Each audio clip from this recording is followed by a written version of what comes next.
Your time has come at last, dear reader. While we began this tale long ago, we hope it is yours to finish. But this story is not yours alone.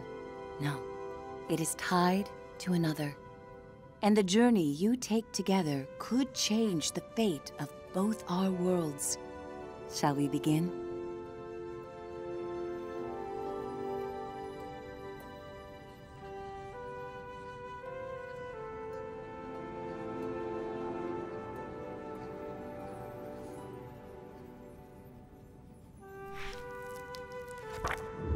They called it the Cinder Night. What came from those dark, starless skies would change the world of Moss forever. The peace that had settled across the land was broken by an unconquerable nightmare. And that night, the animals nearly met their end.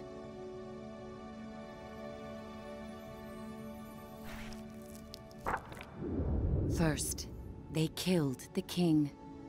A winged creature broke from the shadows and plucked him from his royal bedchamber high atop the tallest tower.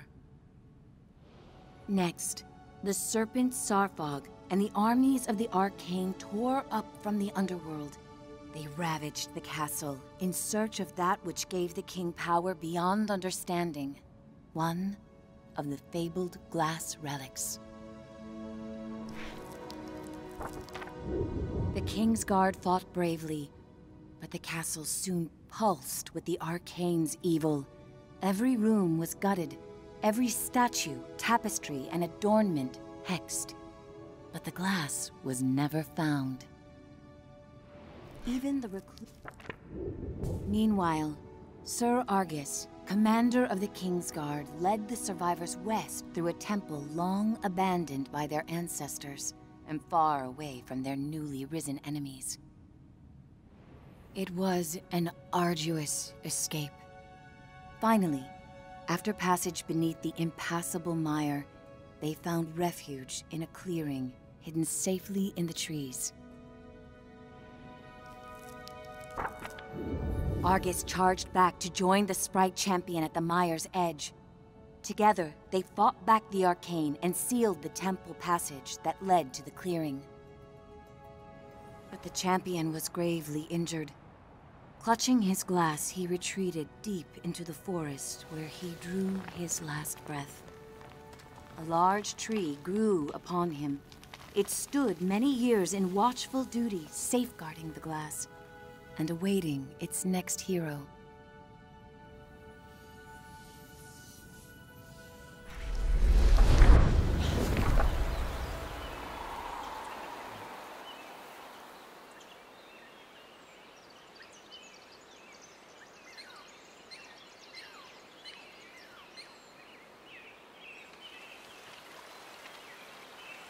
That hero, albeit an unlikely one, did arrive at a time she'd be needed most.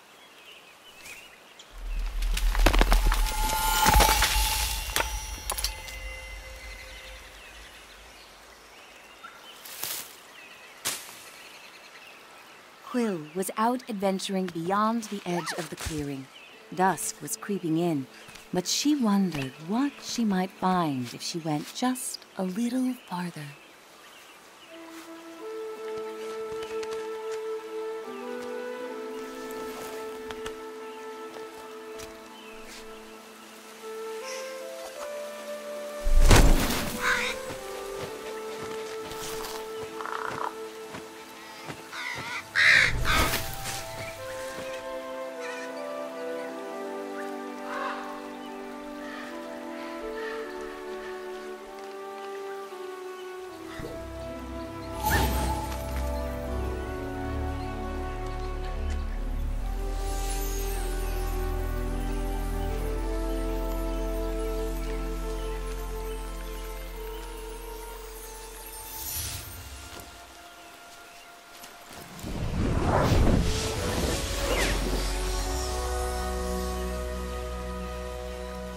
She was not exactly sure what she roused, but she felt no danger from the beings silently peering down at her.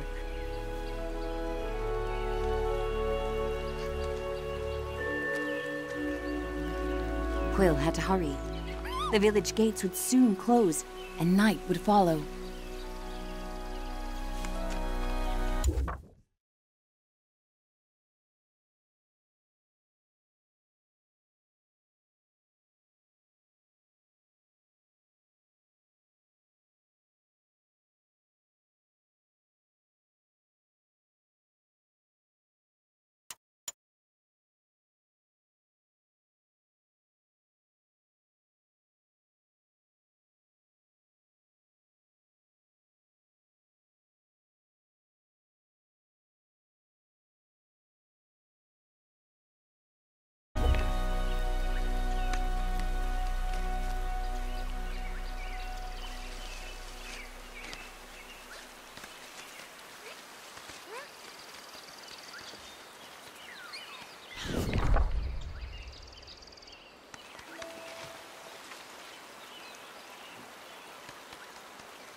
Night, her uncle often warned, was when danger was most present. But Quill preferred the stories of the magical creatures that woke to protect the forest.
Thanks to her new friend, Quill had saved priceless grains from the hourglass.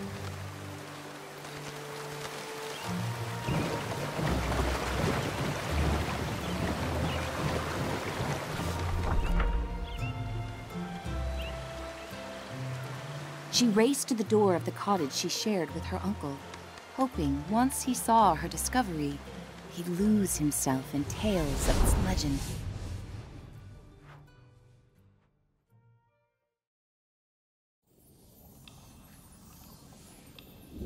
Uncle Argus was watching the evening light dim when Quill burst through the front door of their cottage. Uncle!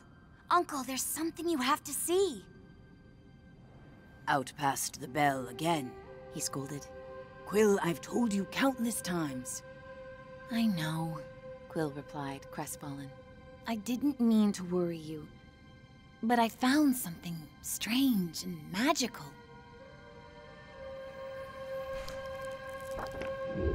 Quill's hands trembled as she showed him the glass. "What is it?" she asked. A look of panic spilled over her uncle's stoic exterior. "Where did you find this?" roared Uncle Argus. Quill had never seen her uncle so shaken.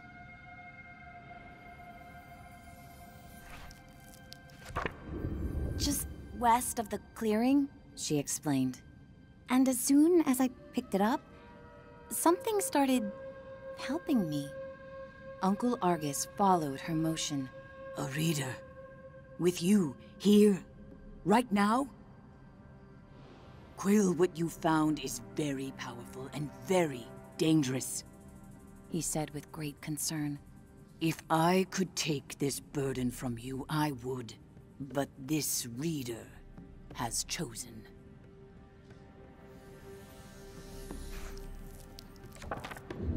"Even with the moon full and bright, I must go right away." Quill pressed. "Where are you going? I can help. We can help." "No," he snapped. "They'll find you and tear you apart. I have to go alone. It is for your own safety and for everyone here in the clearing." His long, heartfelt hug told her he was heading for danger.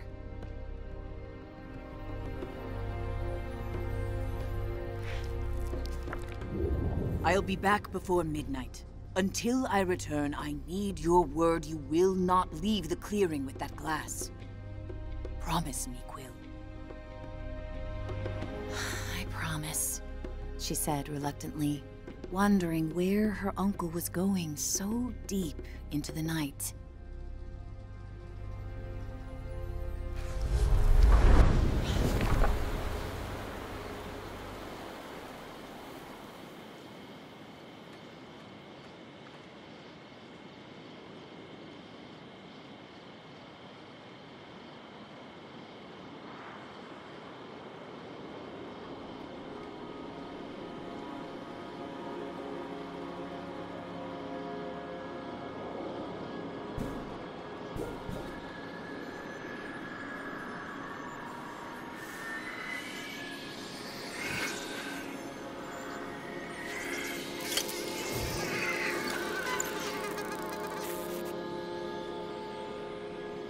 "Hey, kid!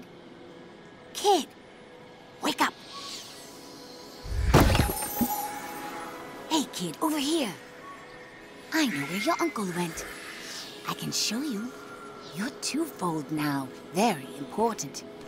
Bring that glass, and your sidekick, too. We're going to need them."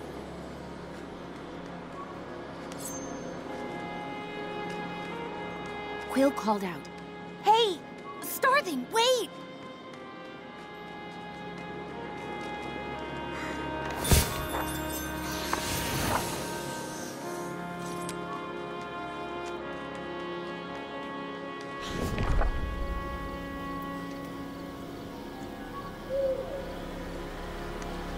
Quill had never met a Starthing. In campfire stories, they often meddled in the lives of mortals. And when they appeared, mischief followed.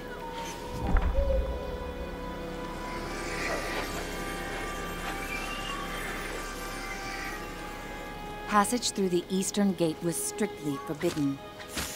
But despite her promise, Quill knew in her heart that Uncle Argus needed her.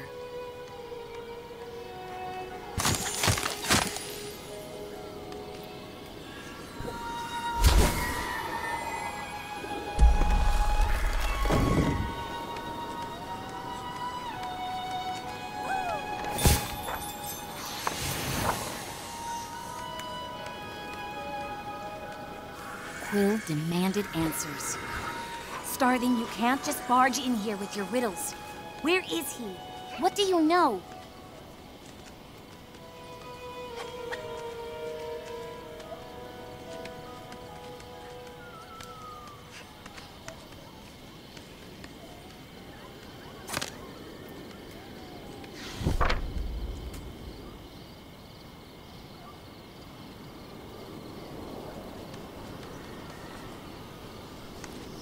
trouble your uncle's heading for is the kind only you and that silent giant up there can get him out of.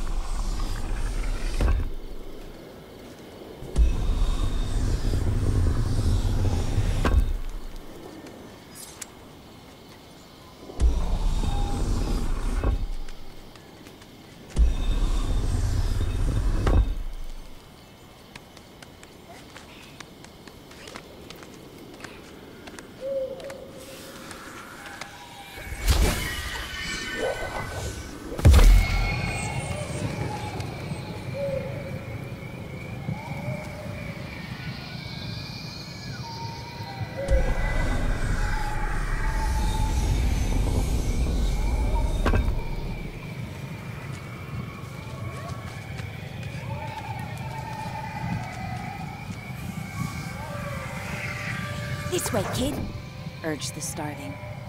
And don't forget to tuck your ears in.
Just on the other side is the mire, the starling assured her. There's a good chance your uncle's still there.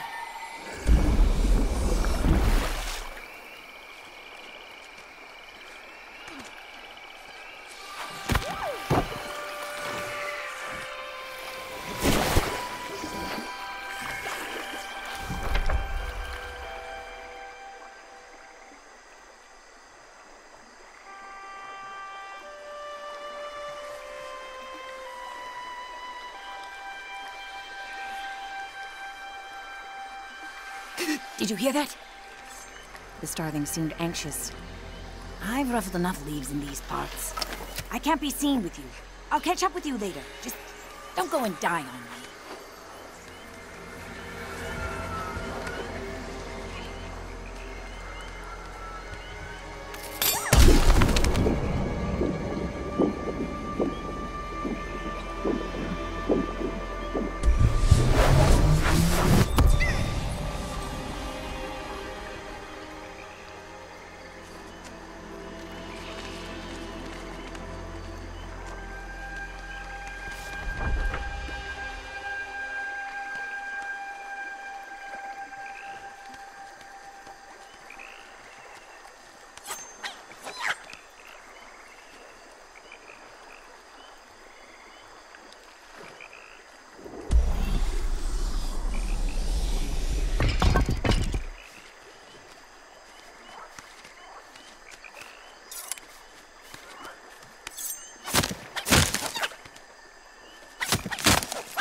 whisper echoed through the trees. Fought like someone who has stolen our champion's power.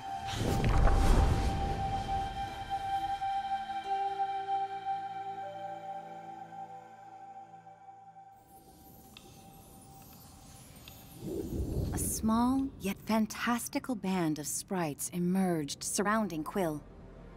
I'm Veda, Rootseer of the Mire, and you have crossed into our domain.